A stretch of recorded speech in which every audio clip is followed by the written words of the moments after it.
Did Trey Lance really fix his mechanics? We'll take a look at that and more. I'm Rob Stats Guerrera. He's Grant Cohn. Welcome to another joint production. What's up, Grant?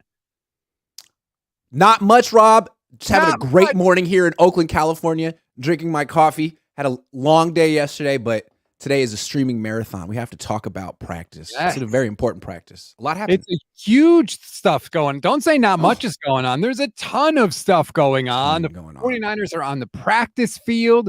You are blowing up Twitter with your videos of Trey Lance. So let's get right to that. Trey Lance on the field. We got to see the new throwing motion. If you're watching on the YouTube page right now, you can see it. And yes, I took your video from your Twitter. I hope that's okay. I'm giving you credit for the screen. But there's Do I look like I care about that? You think I would ever? So hey, man. Does he look different to you? Yes. Now, I'm not saying, like I said, hey, Trey Lance fixed his mechanics. That was an oversimplification. He's in the process. But, you know, like we were talking about it, Jeff Christian said it took him 4 days to identify everything that was wrong. There's a lot going on. But we talked about one thing in particular, the front leg lock. Like, it was an issue for Alex Smith. It was an issue for Jalen Hurts. We identified it last year. It just means that essentially his lower body and upper body is not in sync, and he was having to provide too much power with his arm. It led to fatigue, all kind of stuff, inaccuracy. You can see it if you slow it down. He's not locking out his front leg too soon, which means there's more of a flow to his motion. It's not just his arm. So that's good. He's going in the right direction. He's got a long way to go, I'm sure. I'm going to have a throwing mechanics expert on my channel at 1 who can go way deeper than me. But the one thing I've been looking at is that front leg. Like, that needs to get cleaned up. Look, he's doing it. The young man is doing it. It's great to see, man. So he's improving. Well, that's good. Yes. I mean, again, I'm hesitant to accept any of this because the only thing that Lance has to think about during these throws is bend my front leg. All the mechanical things that he has fixed. That's all he has to worry about. There's no defense. There's no audibles. There's no coverage that changes as soon as the ball is snapped. There's none of that. So it's easy to incorporate those changes now. But we have seen countless quarterbacks over the years say, fix my mechanics. We're good. And then as soon as they get into the games, it's the same old, same old. But you say it's easy to fix. Like, man, it took him till year 3 to do this, man. You know what I'm saying? Like, there were real questions. Can he do this at all? So at least he's showing he can do it in shorts. He didn't show it in shorts the last 2 years. This is actually progress for him. And, you know, you're right. Everything you just brought up is correct. Let's see if he can replicate it in 11-on-11s in preseason. But so far, so good. He's still only 23 years old. And again, like, the fact that he didn't throw the ball very much in high school or college actually helps him because he doesn't have, like, deeply ingrained mechanics the way Colin Kaepernick did. Right. I don't know. I don't know that it's that different. If you're watching on the YouTube page now, you can see some video. I hate that drill because to me, it reinforces bad habits. You're too spread out. His front leg is locked. Like, don't do that. I hate that drill. God, so that's the drill for anyone that's not watching. It's the pad in between the quarterback's feet. Yuck. Look, he's overextended. Yeah. I hate that drill. Stop doing that. It's reinforcing bad habits. Boom, overextended. Don't do that drill, Brian. Clint, stupid. Pretend to be a quarterback expert on mechanics, but I don't know. Maybe it's different. I guess it's good. I hope it's good. Who the hell shuffles left and right for 7 seconds and then throws across the field? Who does that? Hold the ball in the pocket for 7 seconds, go left, right, then throw the ball 25 yards on the line, throw an interception, throw a pick six. Like, hate that drill with a passion. So much. I liked what I saw from Lance yesterday. I liked his comments afterwards. This is my question with Trey Lance, and it seems weird to me because the narrative that they are selling you is that the finger injury that he suffered in the preseason of his rookie year changed everything. It's totally responsible for all the questionable things that we saw from Trey Lance. I mean, there was more talk about the finger injury yesterday, Grant, than there was about the ankle injury that he had last year that took 2 surgeries to fix. That's a good observation. And honestly, no one was talking about this finger injury. Like, all of a sudden, it's like finger. It's like, whoa. No one talked about it last year. No one talked about it last month. But now it's a huge talking point, and I think it's fair. I think 2 things are fair. If you break your index finger and you can't straighten it, and you have to learn to throw with your last point of contact being your middle finger, That's all bad. Like that Yep. is a big deal. At the same time, why are they talking about it so much now? I mean, it makes you feel like they kind of were open to trading him during the draft. They didn't get an offer they liked or an offer at all. And now they're like, wow, the league really is down on Trey Lance. I guess we should say nice things about him. I guess we should make excuses. So maybe it's like we've had this big mystery. We haven't told anyone a darn thing about Trey Lance and what's going on. Now maybe we'll be either transparent or we'll just have some, propaganda narrative. I'm going to give them the benefit of the doubt and say they're finally being transparent. But I don't know why I feel that way. I have no idea why I feel that way. Can you ask Trey to just extend his finger? Because he said he had a comment yesterday about how like he's almost back to the point where he could extend it all. Like, Can we see? Let's see it. Do it. Put on this glove. Put on this glove, Trey. Does it fit? Absolutely. I want to see it. It's so funny. Official B&A Music, thanks for the super chat. Lance's mechanics are a problem compared to Darnold being colorblind and not knowing what jersey his team is wearing on game day. I heard Sam Darnold had a fumble yesterday. Poor guy. Yeah, I mean, it happens. He fumbled a snap in 11-on-11s. It was the one play he was going to throw the ball in 11-on-11s. He fumbled the snap. Ty Davis Price recovered it and ran for like 15 yards. Heads up play by Ty Davis Price. So it was my first impression of Sam Darnold in person. And frankly, it's my impression that I've always had of Sam Darnold. Like, if you just watch him and don't watch where the ball goes, it looks good. Release is pretty quick. He has all kind of different arm slots, nice spiral. But then it's behind the receiver. It's low. It's just, or he's indecisive. He's in the pocket. He looks left. He looks right. He looks back to the left. It's like, what? What are you doing? Like, you're 25. You've been in the league a long time. He had one open deep shot. The one guy the other day had open deep shot to Danny Gray, saw it, hesitated, underthrew it, had the pass broken up. Like, Danny Gray was open. So, yeah, man, I guess he has a nice arm, but it's like, what does he do with it? I mean, Blaine Gabbert had a nice arm, but he couldn't put the ball where he wanted to put it. So that's my question, because Chris Sims just came out with his quarterback rankings, and he has Purdy, I believe, one spot ahead of Darnold. I think that's what it was. Or maybe it's flipped. I can't remember. But my question is this. If Sam Darnold has all this good stuff going for him, he can throw, he can move, all that good stuff, when is that going to help him actually become a good quarterback? Because guess what? He hasn't been to this point in his career. He lacks confidence. He's indecisive. And I think part of the reason he lacks confidence is he doesn't know where the ball is going to go. I mean, kind of like a basketball player with a bad jump shot. Like, how confident are you to take it if you really don't think it's going to go in?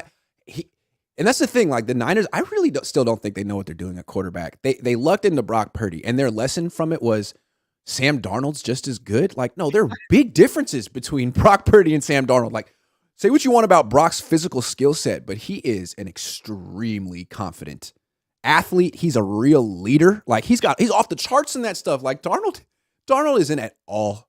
So I still think the Niners are like three blind mice trying to find a quarterback, and they kind of lucked into one with Brock Purdy, but now they just have to hope they didn't ruin him in 8 starts, which they might have. The way Darnold said, when the reporter asked what he brings to the quarterback room. Nice hair. He does bring some nice hair. Maybe he brings snacks. I don't know. Maybe he's got like donuts in the morning or something. To be fair to Sam, he said about 800 times in that interview. So, yeah, I was grateful that the Niners sent out the transcript so I could just read it and didn't have to watch. Did they delete the ums? That's always nice. Yeah, I think they generally yeah. Sorry, Sam. Super chat from Nadro 49er. Would Trey's mechanics have been fixed sooner if he had played right away, as there would be more eyes and film on him, or did the quarterback coach drop the ball? Well, he's had how many quarterback coaches has he had, Grant? I think we're up to 3 now or 4.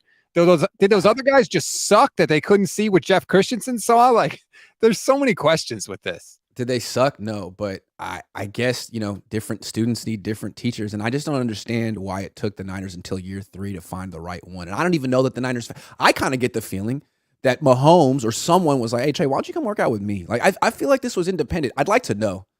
I feel like the Niners were like, hey, we want you to go to 3D QB. We want you to go here. We want you to go there. And it didn't work. And now Trey's like, well, now that you've given up on me and you're all in with Brock, why don't I find my own guy? I'll go work with Mahomes and just Christian. And so now I don't know. But it seems like he's finally buying in or found a coach who gets it. I don't know. But it's interesting that it took this long. Well, but then even Christensen had that comment of, well, he wasn't really getting what I was saying, but then he saw Patrick Mahomes do it. And then he said, it's like, what? Like, I don't, the whole Maybe thing. That means that Trey Lance is a little defensive about his throwing. Like, hey, I can do it. Hey, this works. Well, I thought it was interesting. They asked about the arm fatigue. Like, is the arm fatigue gone now? And he didn't say, Right. It's gone because I changed my throwing motion. He stuck to his original comment, which was, I just threw too often after leading up to the draft. So he's not willing to say that. That's like being in a job interview and they're like, what's your biggest weakness? I work too hard. Right. I care too much. Yeah. Okay, dude. All right. Okay. Whatever. See, one thing I like about Brock is he doesn't BS you like that. Like someone said that he mentioned how he was working on his strengths and weaknesses, and someone's like, all right, man, name a weakness.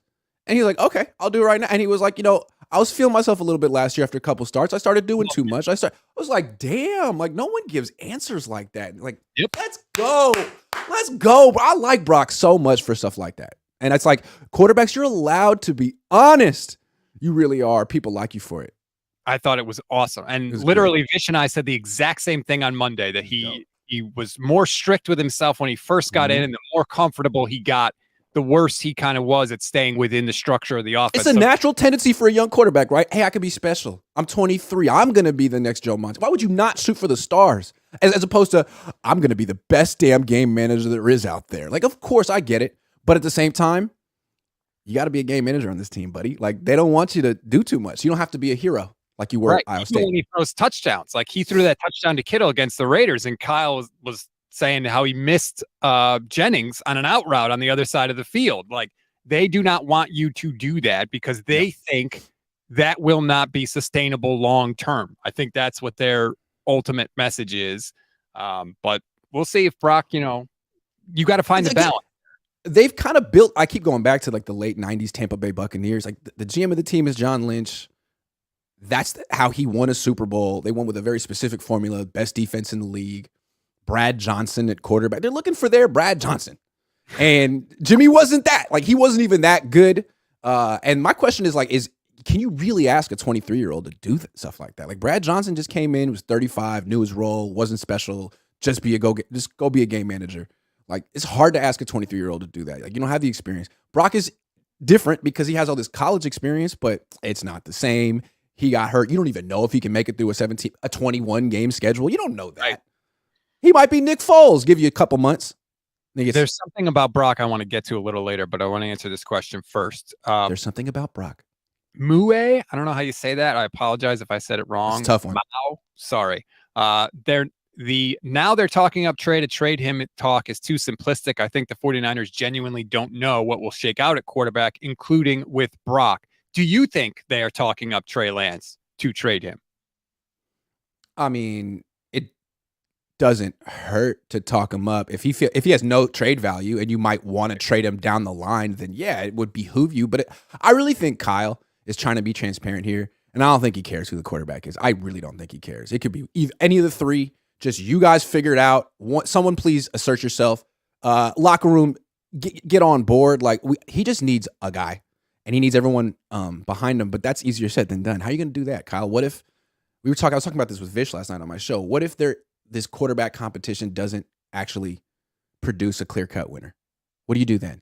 Then you have to actually make up your mind, Kyle. You have to make a decision, and he doesn't want to do that.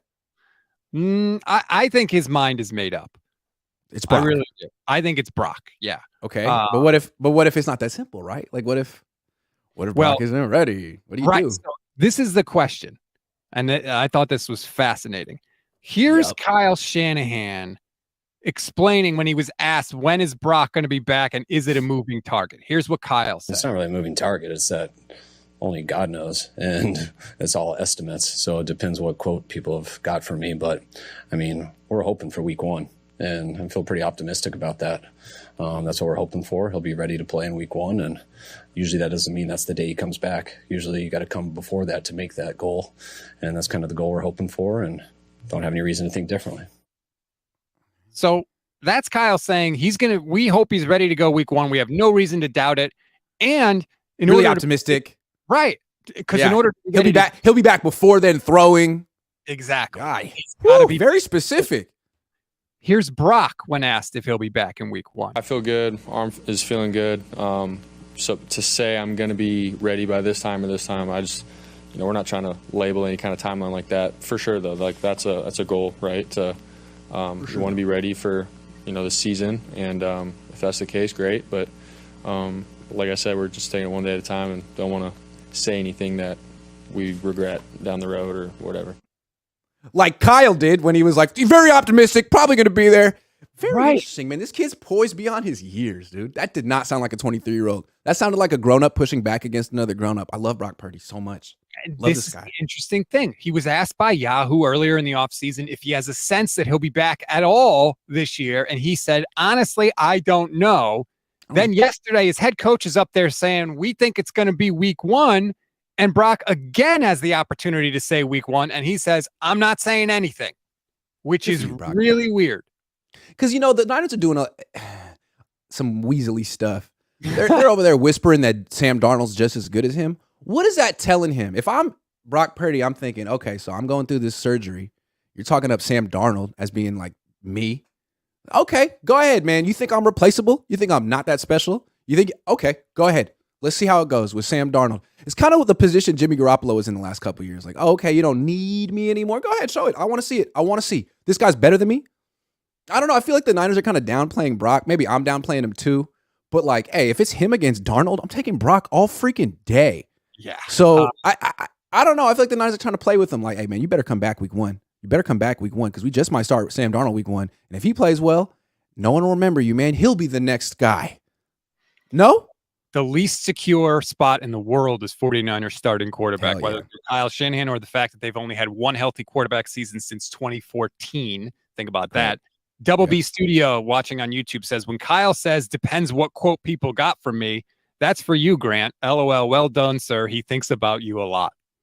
I like Kyle. We're starting to have more of a, not friendly, but like, not jovial, but like a relationship where we're both smiling while we, take jabs at each other, which is what I like. That's fun. Because I don't got nothing personal against him. And I really do get a kick out of his whole shtick. That's not a shtick. Kyle despises when you hold him accountable for things he said in the past.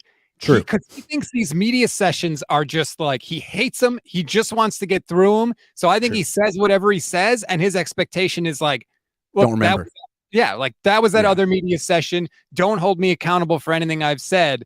And so when you do bring it up, he gets all sensitive about it. You're the face of the 49ers. This is the big leagues, buddy. Like, I'm sorry. Oh, hey, man, do you watch Succession on HBO Max or Max, whatever it's called? I actually don't. Okay, I'm watching it now. I just started. I'm on season 1, and anyone who watches it, this character named Kendall. He looks like Kyle.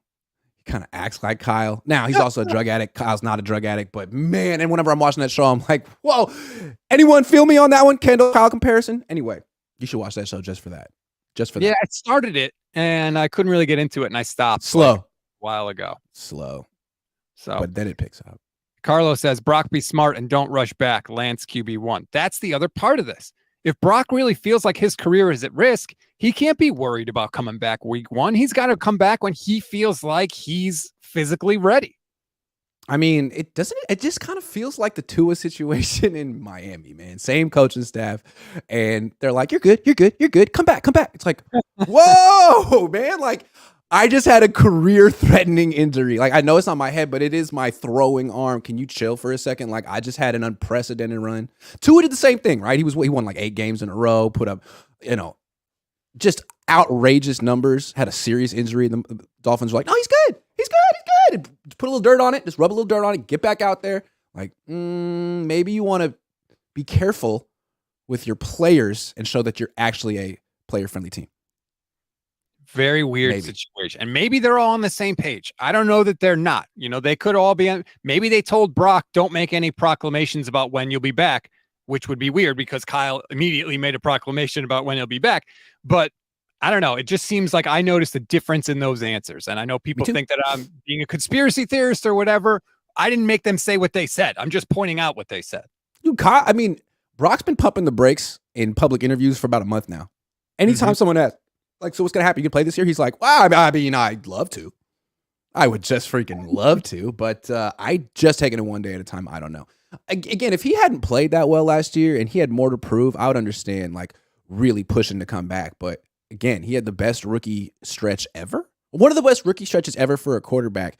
He's got pedigree now. He's got a name for himself and a future. So there's no reason to throw that away by coming back too soon and going 0-3 to start the season and getting benched. Because that could happen. You know, they're trying to act like this dude is Drew Brees in his prime. Hey, man, I don't care if you play at all this offseason. If you're healthy week 1, you're on the field. Like, yeah, dude, if he was 30 and he'd won a Super Bowl and he'd started 78 games or whatever, like, sure, do that. I don't care. But that's not – he's started 8 games. He's 23 years old, no offseason. You're setting him up for failure unless he's just this prodigy. And he doesn't have to be a prodigy to have a promising future. It's unfair to hold him to that. You're gonna put him into a sports psychologist. You already got one quarterback seeing a sports psychologist. Can you take a little pressure off this 23-year-old, please? Good on Lance, by the way, for doing it. Yes, God knows, with all the stuff he's been through. Another comment: Kyle's mind may be made up, but mine's changed. I'm just saying, I think this quarterback situation is far from over. Purdy could come back and never play well again. He could come back and never play well again. He could come back and immediately get hurt. I mean, last year we saw a quarterback get hurt in the first quarter of game number 2. So even if Brock does win, is the guy and is ready and comes back, that doesn't guarantee anything. So it's what's funny about the Niners is more than anything, like what kind of quarterback they need. They need a quarterback who plays every game. That's what they need. Because every year it seems like they're trying to win the Super Bowl with their backup quarterback somehow. Like It's valiant. You come close, but you just need a starting quarterback who plays every game. And we're in year 7. They haven't found that. I don't know. Say what you want about Brock. He does a lot of great things. Can he play 21 games in a row on this team? He couldn't last year. We have no idea. And that little thing he mentioned about not, going off script too early or too often, we don't know that he can get that out of his game too. He was benched at Iowa State. Like that is a thing that happened. So and he committed a bunch of turnovers at Iowa State too. And like he had a bunch of plays in last season that were like near picks. Is that going to start happening with him? Because that's what happened with Jimmy. He had a hot start, won a bunch of games, and all of a sudden turnovers became a big issue for him. I'm just curious. Clarsard 49 says they called Grant a hater and a madman when he was right the whole time. About what? I'm usually wrong. What are you talking about? Thanks, man. I appreciate it. Thank you. Okay, let's get to some other stuff that you saw because obviously you were there. You got to see the practice. Mm-hmm. Who looked good yesterday? Who looked good yesterday? Well, I'm going to say it like this.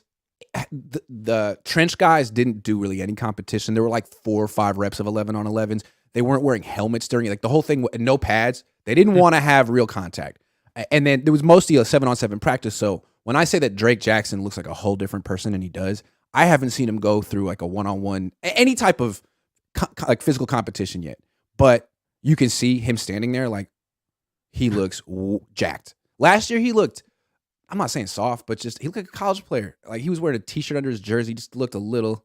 Now it's like, hey, look at me. I'm the most yak dude on the team. Him and Spencer Burford are the 2 year 2 dudes that look like they're year 5 dudes. And that's big because not every young player does that. I think you just assume, like, oh, you get them in here, put them in an NFL training program, and they'll be like some guys. But then you got some guys like Ambry Thomas or year 3. It's like, man, you never took the leap, dude. Like, what's going on here? Like, do you love football? So those 2 guys, very impressed. Brayden Willis, dude.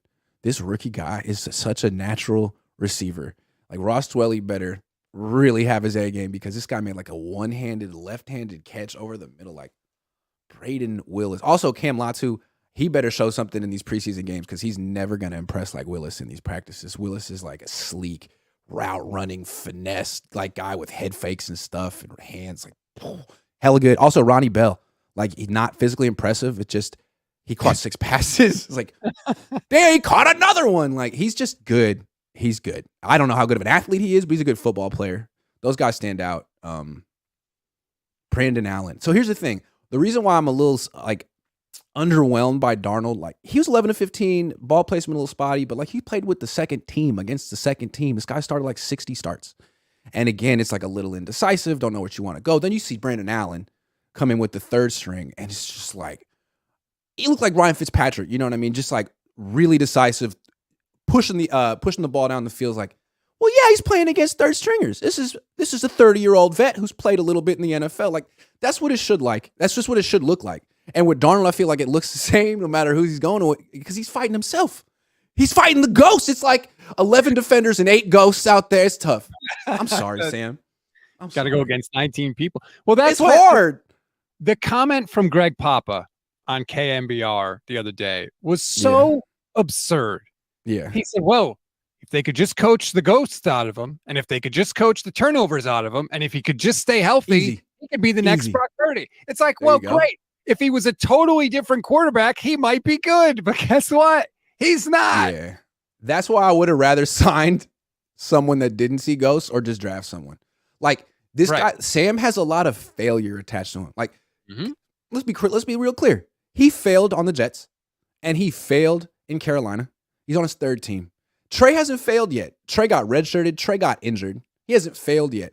Sam fails. Everyone knows it. He knows it. And now you have to like wash that off of him. Like that's, you ever see the BO episode of Seinfeld? It's like that a little bit. You don't get the smell. Oh, everyone can smell it forever. It's beyond BO. It's BBO. It's beyond. It's Damn BBO. There you go. There you go. Exactly. Josh Wyatt says, remember when I said they needed to sign a quarterback day one to make the team better? I didn't know it would be Darnold. Is there no one else? That was my whole thing, too. Of course, they needed to sign a quarterback. They didn't need to sign Sam Darnold. Gardner Minshew was there, who's been infinitely better than Sam Darnold in his career. But they wanted. I like Mariota, but he gets hurt too, unfortunately.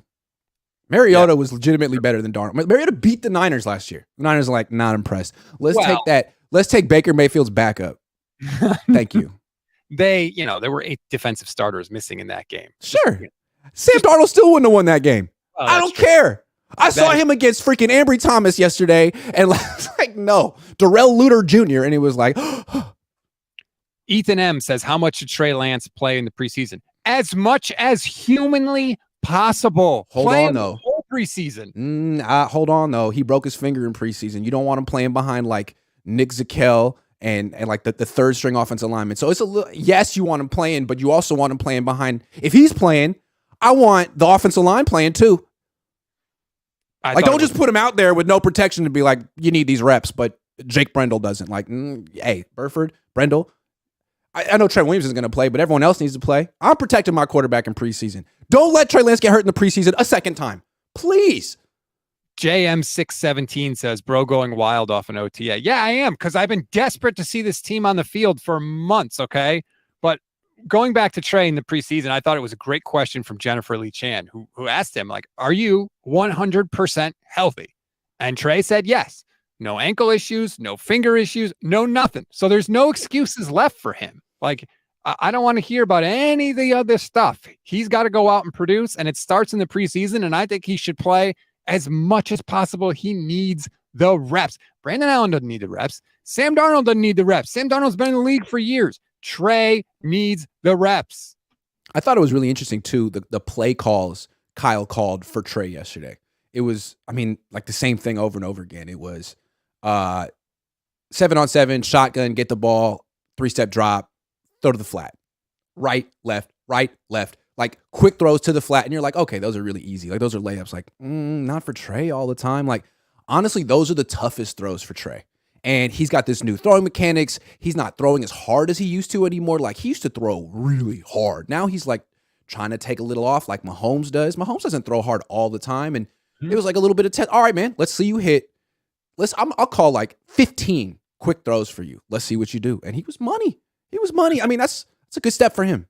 Maybe that's what Kyle's testing, the precision, right? Yep. Not only can you hit this, can you hit it consistently? And I have right, because I'm not going to start you and run the ball 45 times and call 7 shots. Like, we're not going to play. You need to play quarterback. And he did yesterday. I was 7-on-7, right? It's one thing when there's no trenches in front of you, but so far so good. Robert Zielinski III says, Grant, did Trey get married? It looked like he had a ring. As far as I know, he did not get married.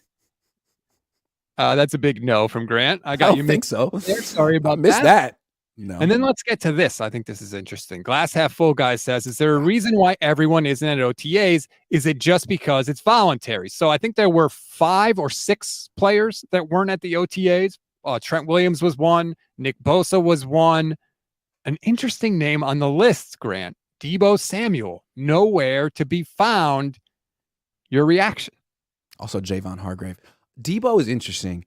I thought he would be there, and I was disappointed that he wasn't. I understand Nick Bosa and Trent Williams. Like, those are the 2 best players in the league, or each of them are the best at their position. When they come back to the team, you're not going to question what kind of shape they're in. You know what kind of shape they're going to be in. Also, they're kind of selfish players, if I could just say so myself. Like, Nick Bosa is kind of an independent contractor. He does his own thing. They make him a captain, but he's not. He doesn't really seem like a leader. Also, Trent Williams tips plays. Like he does what's best for him and his stance for his one-on-one matchup. Like they're very much lone wolves. Debo, I thought he was supposed to be the leader of the team. Like Fred Warner's the leader of the team. He showed up, didn't practice, like no problem, but he's there. Kittle was there. Kittle was there. Like Debo. So you don't want to be a leader. Okay, that's fine. You want to be like Trent and Bosa and just show up. But at the same time, like you're not Trent and Bosa. You haven't established yourself as a perennial guy who's in the tip-top shape of, all the time, a perennial all-pro. That's so not you. Like you're the guy who wasn't in shape last year. You're the guy who wasn't at OTAs last year either. You're the guy who came to training camp about 5-10 pounds overweight and tried to play his way into shape. You can't do that in the NFL. Bosa doesn't do that. Trent Williams doesn't do that. You did that. And it would have been nice to see a renewed commitment to fitness from Deebo Samuel right now. And maybe he's somewhere in Houston or wherever, like grinding his butt off, but I would have liked to see it. I think it would have been nice for him to show the team, hey, guys, look at me. I'm all in. I'm committed. But he didn't. So I guess we'll see at minicamp, which is mandatory in a few weeks. I'm all for players taking their time. If it's not mandatory and you don't want to do it, great. But when you show up, you better show up in shape and you better ball out. Trent Williams always balls out. Nick Bosa just won Defensive Player of the Year. So if you're not going to show up, 30 years old, you know what I mean? He has a reason. You know, like Debo, like you're 26, dude. Come on. Like also McCaffrey being there shows him up. Ever since, like this was Debo's offense. Now it's McCaffrey's offense. McCaffrey's there. He looks like it's October. He's in great shape. He goes through every drill at 100. He's like Jerry Rice. He's doing the Jerry Rice thing. Like, I do not mess around. I'm the ultimate pros as my team. I'm the leader. And Debo's just chilling, being like, yeah, take it, Christian. I don't want it. I'm going to be over here doing whatever I'm doing. Okay, cool. Now he's the alpha. I heard Christian McCaffrey set a torrid pace. Jerry McDonald, I love you, man. Torrid pace. But that's really interesting because, look, Christian McCaffrey seems like he's stepping into a leadership role on this team. And he couldn't really do that last year because he came in midseason. He was just trying to get his bearings. But I wouldn't be shocked if maybe Christian McCaffrey kind of usurps Deebo Samuel as like one of the perceived leaders of that locker room. Yeah, I mean, I feel like if you're going to win a Super Bowl, you probably need to get that number one seed and get a bye week. And if you're going to get that number one seed and get a bye week, you got to start out fast. You're going to start out fast. You got to take these sessions seriously. You can't have a bunch of your best players not show up. And when they went to the Super Bowl in 2019, they started fast. They had a bunch of guys on their first year, on their rookie contracts who were proving themselves. Like Fred Warner was out there the entire offseason. Debo, the entire offseason. Like now, the fact that McCaffrey's doing it makes me feel like they have hope. Like McCaffrey's going to lead this charge to start. He wasn't there to start the season last year. He should be. If they can keep him healthy, I mean, how many games have they lost with him on the field? Like 0 when they have a quarterback, right? So he gives them that confidence. It's a fair point by you. Glass half full, guys. Congratulations, Grant, on not getting yelled at by a player. # winning. Yeah. Be honest. Thank you. Did you hide from Javon Kinlaw? No, he walked right by me. I was going to say hi, but he didn't see me. I'm not hiding. I was really happy I didn't get yelled at. I was nervous. I was like, which player is going to have a problem with something I said? I didn't know. I thought it might have been Darnold, but I guess not. Sorry, Sam. Don't worry. There's time for that. There's time. There is time. We're getting an update. Dustin the Gale says Trey's ring was a sleep monitoring ring, I think. I have no idea. You got to get to the bottom of Trey Lance ring gate, Grant. Yeah, I'm interested in that. He's got that sleep number bed. He's all about his sleep. Yeah. He really cracked me up when he was on with Rich Eisen. He was like, oh, don't you know how important sleep is? That was so funny. He's got good timing. With that. Yeah. No, he's got good timing. He saw some personality with him. Yeah. I hope we get to see it more. He's great. Brock's great. They give great quotes. They're perfect. Sam, nothing against Sam. He tries. So he just can't. I hope Sam's not the quarterback of this team. That's all I'm saying. I'm sorry. I'm just spoiled by these Trey Lance and Brock Purdy quotes. I'm spoiled. Josh Wyatt says, is this really a quarterback competition or is Trey competing against himself? If he loses, do they really start Darnold or do they bring in someone else? I don't think they're bringing in somebody else. No, I wouldn't go there. But the first question, I think he's competing against himself. Darnold had no first-team reps. I think the only way Darnold gets first-team reps is if Trey starts struggling. Well, Kyle laughed that off yesterday, though. He said, well, we'll get that straightened out. And then he went out of his way to condescend a little bit to anyone that called him first team because he wanted to point out that the offensive line wasn't in there and that some of the other receivers. You know what we mean, Kyle. You know what we mean. When he starts parsing stuff, it's like, whatever, dude. I'm going to trust my eyes on this one because it seems like you're trying to, gaslight me a little bit. Like, I saw what I saw. Okay, there was a clear delineation of first team. There was no split up. There was no you go, and then, okay, you go first, and then none of that. It was all Trey. And if that starts happening, where they start actually splitting up the first team reps, then I'm going to start thinking, okay, well, they're starting to lose confidence in Trey. But they wouldn't do that on day one, week one. That'll be down the line, if it comes at all. Were you surprised that Trey was flat out asked about being somewhere else, and he was like, nope, never thought about it. This is where I want to be. I love everything here. Like, he was very unequivocal with that. I was surprised that it was asked, although it's a good question, and I'm not surprised that he answered that. Like, what was he going to say? Yeah, I was thinking about requesting a trade, but then it's like, if he does that, he looks like a petulant, arrogant. Like, he doesn't have the chops to do that. What he needs to do is say, no, this is a good organization, and I'm all in. Like, he said the right thing. Who knows how he really feels, but he said the right thing. It's a bad look for him to be like, I want to leave. Like, nah, man, like, just stick it out. Don't go to the transfer portal. He could have said, like, I never thought about it, but then I heard they were taking calls on me. And for a second I did wonder, but ultimately this is what, like, he didn't even make it seem like he ever vacillated whatsoever. And you're right. Maybe he's just smart and he realizes how that would look. Yeah. I mean, I don't know that he was necessarily telling the truth. What he was doing was projecting confidence. I want to be here. I'm going to compete. I'm going to win. Like, who knows how he really feels? Yeah, like, he's really taking it one day at a time too, right? And he said in the 40 days off between OTAs and training camp that he's going to go right back and work with Jeff Christensen again. If I were Lance, you know what I would do? I would call up Debo and Ayuk and Danny Gray and Jawan Jennings and say, we're throwing. Come down. I'm setting up the throwing session. I'll pay for everybody's flight, whatever. Like, to me, he needs to do that and then put it on them and see who shows up. Does Debo show up? Does Ayuk show up? I want to see Trey kind of like act as if you are the starting quarterback. Did you see what Trey said about tight end university? He said, I heard I'm going to throw there or something like that. And then he said, I'm glad I'll actually get the chance to throw. What did you make of that? And then he said, I'll go throw some balls at those tight ends. He sounded like he was rolling his eyes. Like, I'll go. Like, what a waste of freaking time. What a waste of time. And you know what? I can see it, dude. Like, what is he going to get out of that experience? You're going to have some tight ends run some routes, and I'm going to be a jugs machine for, like, you could get any quarterback in the world to do that. And mostly it feels like a fraternizing frat event where all the tight ends get to know each other. Like, so I'm really coming just to, like, what, kiss George Kittle's butt or like, or network? Like, honestly, I have better things to do. So that's kind of what it sounded like. Like, yeah, I'll go because it's a big deal, and he seems to want me. It's like, all right, like, I'll play the political. I don't want to. I thought that was very interesting. How much work do you think they're really doing? I mean, come on.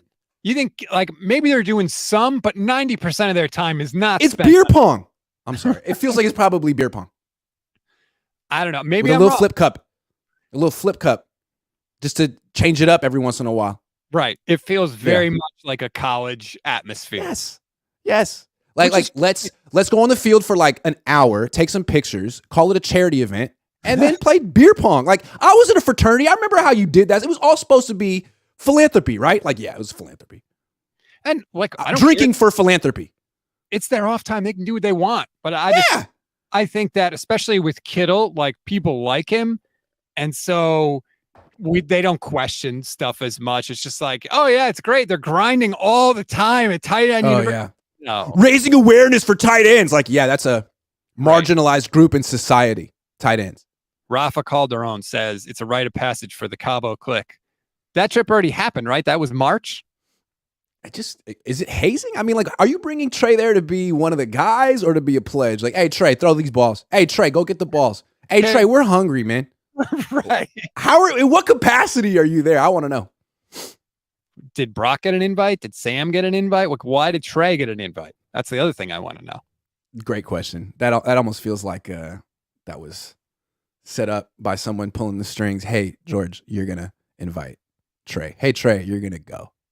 Okay. And we're going to take pictures there, and you guys are going to smile in the pictures. You're going to have, George, you're going to put your arm around Trey when you take you know how me and John fake being friends? You and.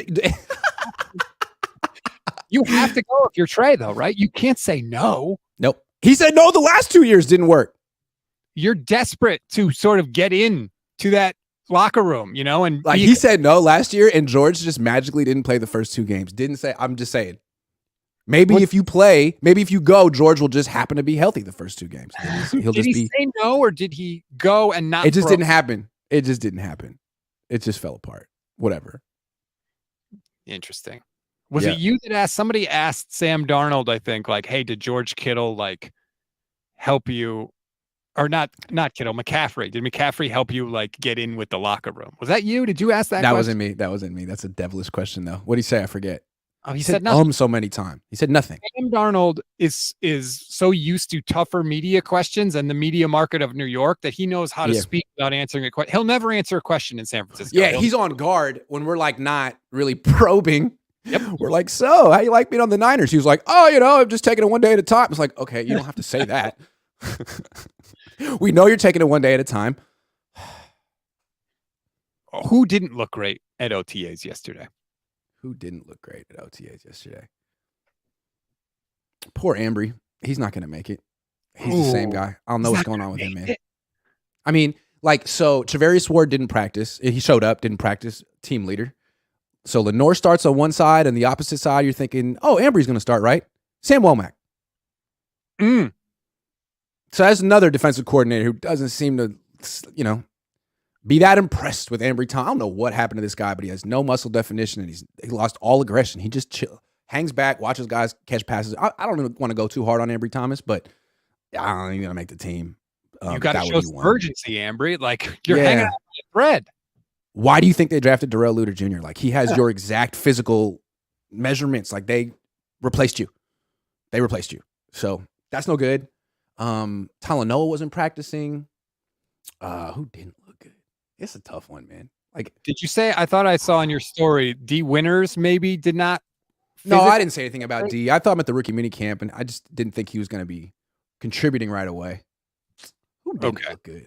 I mean, it wasn't that kind of a practice. Like, no one embarrassed themselves. No one dropped the ball. I think I put people in the not so good section for not showing up. Who's calling me?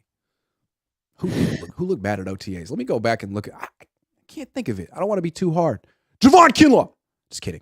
Nick Moody. Okay, can you settle this? Oh, yeah, the kickers. The freaking... we got to talk about the kickers. That shit was hilarious. Did Nick Moody make all his kicks, or did he miss a kick? Because there seems to be some disagreement in the 49ers. Well, there doesn't need to be misagreement.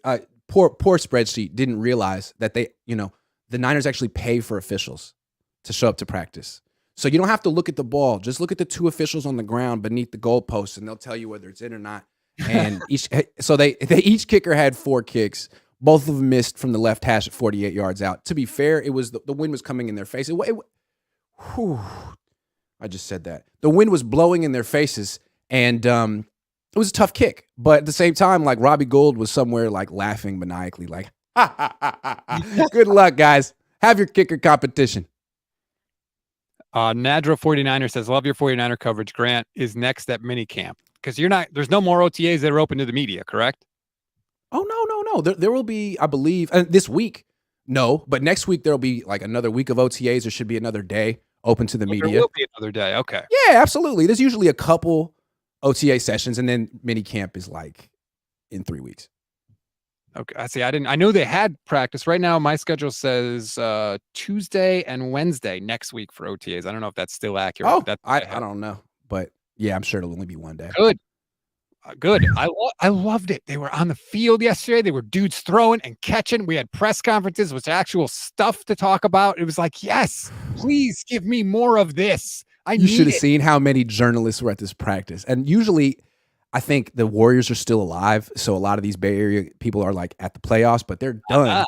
So, I mean, you had everyone at this practice. Like, guys, this isn't even football, but coverage has changed a lot. Everyone has a YouTube channel now. Everyone has a smartphone, and everyone knows that Niners coverage is just, so people were gorging out yesterday. It's pretty funny. Tavarius says, grant the journalist their stats. Please get a one-on-one interview with Lance.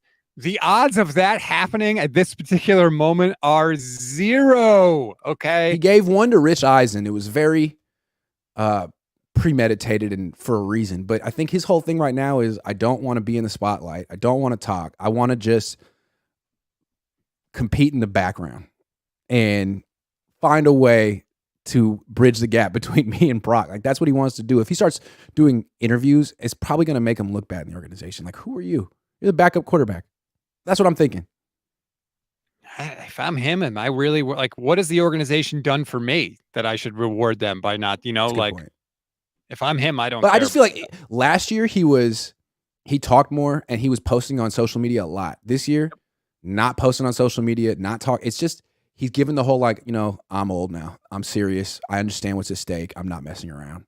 And that's different than he was a couple years ago. A couple years ago, he was trying to make everyone like him. I'd like to see a little more fire from him. A little more like, hey, this is my job. I'm going to show all you. Yeah, good. Brock did well last year. I don't care about that. I'm better than him. And he just doesn't seem like he's got that dog in him. Like Brock does. Say what you want about Brock. He's got that in him. I don't think that Trey does. Well, Trey can't say that, but he has to act like it. And why can't he say it? Why can't he say, I think I'm better than Brock Purdy? Because that's something Josh Rosen would say. Like, it would instantly turn off the whole team. Like, whoa, go prove it. Not if he goes and balls out and proves it. No, yes, I'm saying, like say it with your play. Go out and prove it. But to just go out and training camp and be like, I'm better than Brock, be like, I think that would turn off a lot of people, fans, players on the team. Like, you need to go out and prove it, man. Like, you can't say it. You need to do it. And I think he did it yesterday. He let it. He was 12 of 17 with a few drops. He was very accurate yesterday. That's how you say it. Sometimes I think that there's too much care and concern about what the rest of the locker room thinks. They'll like me when I win, okay? They like Jimmy when he won. They like Brock when he won. Now, he's got to back it up. I agree. Yeah. But we don't need to walk around eggshells. I think they like Trey. Do they respect him? How do you respect a guy who's only started 3 games? I mean, you might want to respect him, but it's like me trying to respect a podcaster who's done 3 streams. I'm like, yeah, man, you had some good moments on those streams. You had some moments, but it's like, dude, I don't really respect you yet. You're not really doing this yet. Like, you've done it a couple of times. So that's on him. And it's on the team too, but like, he needs to earn that respect by playing. And he could say whatever the hell he wants to say. He could go on Rich Eisen and say, Fred Warner, watch out, I'm coming for you. Sure, dude, whatever. Like, do it. Do it. Kyle said yesterday that the guys respect the hell out of Trey Lance. I don't know if they do. Yeah. I don't think. I don't know. How? You can't. You can't. You can respect him as a person, but he needs to go out. It's a production business. And the way I feel is everyone on this team feels they earn their spot. Every spot, at every position. And they look at him like, man, they keep trying to hand it to him. He hasn't earned it yet. And that's why I think this offseason is so important to actually have a quarterback competition. Like, go let Trey Lance beat Sam Darnold. Then all of a sudden, everyone will look, okay, now you're one of us, man. You earned your job, just like I did. Every single guy can be like, okay, you're part of the culture now, man. And I think it's weird that the quarterback position is the one job on this team that gets anointed every year. Like, no, like, you have that. If you want them to be just like everyone else on your team, compete. But that's it, Grant. It's not just like everybody else. Quarterback is different. Quarterback always gets anointed. Trevor Lawrence didn't have to beat anybody out to be the quarterback of the Jags. You know how it goes. Quarterback is different. Okay, they get all the blame. They get all the credit. They have this team's a little different too. Like, don't they want to be the team that zigs where everyone zags? Like, they're the team that thinks quarterback is just a cog in the machine and they can win in spite of their quarterback and they're going to build everything else. Like, that's what they want to do. That's who they want to be. I don't know if it's smart, but it's what they want to do. They're not that different from every other team. Whether they want to think it or not, like, they're not. The rules that apply to the other team. You got to have a great quarterback to win a friggin' Super Bowl. They might not think so, but guess what? They've been wrong to this point. They have been wrong again. No, they've just been unlucky, Rob. What are you talking about? They just give them one more chance. How often all these awesome quarterbacks just happen to be lucky, huh? Damn. And again, the way I was looking is like, if you want to try to find that Trent Dilfer, Brad Johnson, Nick Foles, one-off quarterback, that guy's usually 30 for a lot of reasons. It's a guy who understands his role, isn't trying to do too much, and can sort of be integrated as a game manager. Like no 23-year-old wants to be a game manager or is particularly great at it. Like anyone who has a little success at 23 starts trying to be a star. And so the guys who win the Super Bowl at 23, 24, 25 are legitimate stars, legitimate special quarterbacks.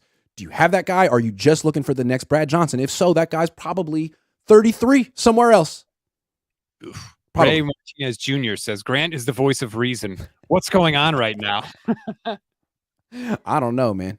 It's been a long year. Last year, I was getting canceled at this time. Actually, tomorrow is the 1-year anniversary of me escaping death. Whew. That was a hell of a thing. Literally, I had to talk about you potentially getting into a physical altercation with one of the most physically intimidating and badass members of the whole team. That wouldn't have been an altercation. Remember Breakfast Club? There would have been 2 hits. Me hitting you, you hitting me, me hitting the floor. So far, woo! Seinfeld and Breakfast Club in the same show. Oh, we're on fire. We're on fire. So I don't know. We'll see what happens with Trey Lance. We'll see if the mechanics hold up. Who cares? It's Brandon Allen's teams now, baby. Let's go, Brandon. He's the 30-year-old vet they need. Been trying to tell you, man. I loved all the statistics yesterday. Lance 12 of 15. What was Darnold? And then Tim Kawakami writing that Lance didn't complete every pass or anything close to every pass he threw in. He wrote that? Yeah. He wrote that? Like, so funny. We really need to throw that in there, huh? That's like saying like Steph Curry didn't hit every shot or even close to every shot. Like, ooh, got him. I guess he's not good. God help us all. So we'll keep an eye on the Brock thing. We'll keep an eye. Obviously, there's more OTA practices this week. There's more OTA practices next week. So plenty of good stuff. Plus, Brock is going to be cleared to throw a football next week, which is hilarious because some people are saying it's a week early. It's not a week early. He had surgery March 10th. If you count 12 weeks from March 10th, next week is exactly on time, which is great. So we'll see what happens when he throws a football. That's a big day for the 49ers because if he has it's not. It's a minor step because right now he's aggressively throwing a towel. Aggressively. So it's just a minor step after that. It's like aggressively, man. Not passively. Some people passively throw a towel. This dude is just firing it in there. The towel. Well, and that's the funny thing too. Kyle was like, we have no reason to think that Brock won't be back for week 1. It's like, yeah, because he hasn't started throwing a football yet. Of course, there's no reason to think he won't be back. He hadn't done anything. Yeah. We're like 3 weeks away from the Niners being like, so Brock had a setback. Right. So, yeah, we got some new information and yeah. Who is the only guy that hasn't had a setback in his recovery? It's Nick Bosa. Nick Bosa. He does his own thing. He goes like 3,000 miles away. He couldn't be farther away from the 49ers and still in. I mean, he could go to maybe Hawaii and be as far away. Maybe. I'm just saying. God love Nick. He did his own thing, went to his own people, followed his own program, and he came back from a devastating knee injury and was awesome. I got a question about Drake Jackson. Does anyone know where he worked out this offseason? Did he work out with the Niners or did he work out with Bosa? Because he looks like he worked out with Bosa. Wow. And I don't know if that means it's going to make him good. Like, he may still not be a good edge rusher. I don't know. But, like, wow. He's a whole different man. Wow. He's a man. It's that noticeable. Yes. By the way, Joey Bosa at OTAs for the Chargers. Just throwing that out there. Really? Yep. Joey Bosa shows up. What's his angle? He already got paid. I don't know. I don't know. I mean, he kind of embarrassed himself at the end of last season. Is he trying to like remake his image or be a leader? If you want to be a leader, it's good to. You don't even have to practice. Fred Warner was there. You can't get on a plane. Is that far? Well, I guess if you're in Florida, that's a long flight. Yeah, South Florida to the Bay. It's like 6 hours. What's your ETA for the Bosa contract? July, August? Yeah. How's it not done? How's it not done right now? Like, what do we have to wait till August for what reason? We know what the market is. We know what he's earned. I don't know. It feels like it's like an antiquated way of doing business, and the Niners been doing it for a long time, and they don't want to change. But it's like, did you save yourself any money, or did it cost you money? Very, very strange. Are you squeezing out a couple dimes from him, or are you actually costing yourself? I don't know. Who cares? But August. Last question really quickly. and this is kind of random, were you surprised that Jed York did not vote against being able to flex teams into Thursday Night Football? Or was it just, hey, he just got $120 million to renovate Levi's in the Super Bowl, so he's going to do whatever the league wants? He got $120 million. He got the Super Bowl. And what else did he get? Oh, he got what do they want? Oh, the third quarterback rule. That's the Niners rule. I did that for the 49ers. So he got 3 things. What's he going to do? Start fighting back against stuff other owners want? I can't see it. But it's kind of stinks because the kicker thing doesn't help the Niners. They just invested heavily in the kicker, and now it's like, well, kickoff distance doesn't matter at all anymore. It's like that was one of the things they were talking about with Jake. Like, well, Robbie Gould doesn't really get those touchbacks anymore. Like, doesn't matter. Yes, he does. He would now. Right, because so for anyone that doesn't know, if you catch the ball inside the 25 or the 20, you fair catch it, you automatically get it at the 25. So there's no reason, unless teams are stupid, which they might be, but there's really no reason for anybody to return a kick that goes within those yards. Just fair catch it, and there's really no reason for anyone to return a kick at all ever again. Right, which is what the NFL wants, which is hilarious to me because they're like, there's too many injuries on the kickoff. We have to stop that and protect players. But we're going to flex you Thursday night whenever the hell we want to. Damn it. What's the point of having the kick? It's like you got rid of you backed up the extra point because it was starting to become ceremonial. Well, now this kickoff is ceremonial. What is the point? Just line them up on the 25-yard line and start the drive. I don't understand. Honestly, it's an easy spot to get it for a broadcast to get a commercial in. Oh, yeah. That's so stupid. That's really stupid. Also, like field goals in general, screw them. Can you just bring in the Arena Football League goalposts and just discourage teams from kicking field goals? I think fans would love it. Don't kick field goals. Go for it. Failures. It's not, here comes the kicker. Like, here we go, guys. Let's see if he can. I don't care. He's either. I'll just watch. I mean, it's like you're just watching to see if he misses it. And if he misses it, you're like, what a loser. You had one job. Like, that's not that fun. It's going to be fun for the Niners this year when it's Jake Moody trotting out there. Old number 4. We'll see. Mansa, last super chat of the day. If they follow the rehab protocol, 5-yard lob passes. That's what Brock will be doing. Also, you got Tommy Huxley above him saying Stafford is not a great quarterback. 0 MVPs. Pick 6 king. You can just go in the starred section now. Did you see that? Starred. Oh, there we go. Oh, okay. Yeah. Stafford is not a great QB. 0 MVPs. Pick 6 king. Stafford is capable of putting a team on his back and throwing them to victory. When the Buccaneers were coming out of nowhere in the playoffs that year, and Tom Brady was doing his Tom Brady magic thing, Stafford got the ball back and was under pressure and threw an absolute dime to Cooper Kupp down the middle that won them that game. Stafford is capable of doing that. So, yeah, he throws pick sixes, but let's not sleep on Matt Stafford, please. He won the Super Bowl. Batman Lives 777. What's actor Jay Baruchel doing on YouTube with Grant? Holy crap. This is a thing, Grant. People think I look like that guy from She's Out of My League or whatever it is. Jay Baruchel. Oh, that guy. Kay Adams. No, you're a better looking guy than him. Ooh, you're a better looking guy than him. Kay Adams started this when we worked together at NBC. She constantly said I look like him. And apparently it's a thing because people have friggin' caught on to it now. Damn. Kay was really trying to flirt with you, huh? It's like, hey, why don't you could ask for my number if there's other ways. Do not think that's what it was. By the way, Batman Lives. Feel free to donate to my YouTube. I don't know, man. Make that comment, okay? That's all I'm saying. All right, I got all the super chats in. Thank you, everybody. We really appreciate it. Like and subscribe to the Gold Standard Podcast Network YouTube channel. Like and subscribe to Grant's YouTube channel, by the way. What's next for you, Grant? In an hour, I'm going live with Jose Sanchez, who writes for my site.